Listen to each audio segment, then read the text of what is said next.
My name is Doug Fisher. We call the truck the Gambler.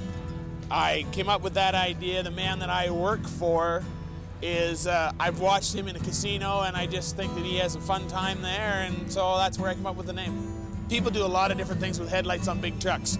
Never seen them buried in the fender where they pop out. They move them into the bumper, they have them off the grill, they do all kinds of things, but never have I ever seen them in the fender like that.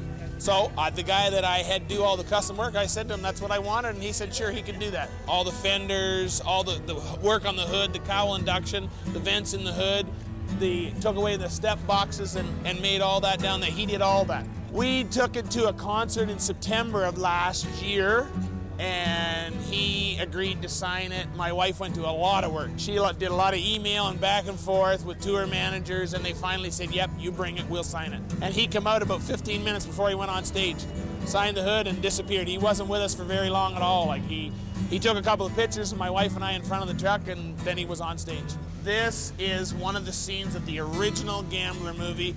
There are three guys riding up to rob the train. This boat is the boat out of the movie Maverick. Jodie Foster, Mel Gibson, James Garner. It's just another gambling thing, and that's where the boat comes from.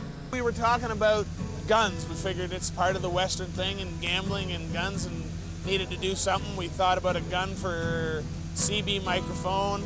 We'd had all that conversation with a guy that did most of the work, and one day he called me up and said, how did I feel about a shotgun for the shifter?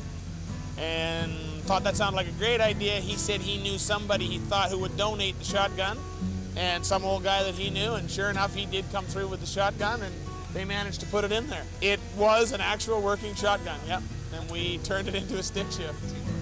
Well, we needed something more gambling theme. We were after something, and so we thought, well, what haven't we done? And so we come up with roulette wheel. Talked to the artist, and he said, yeah, you could put a roulette wheel on the floor. So the floor was put in there as a solid piece of aluminum and then painted in the truck, like it was painted in there.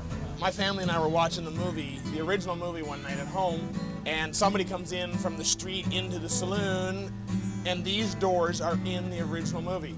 My daughter Ashley and my wife Kim sat down and penciled drew them. We faxed the pencil drawings to Indiana Custom Trucks, who built the sleeper, and said, can you by chance duplicate these doors?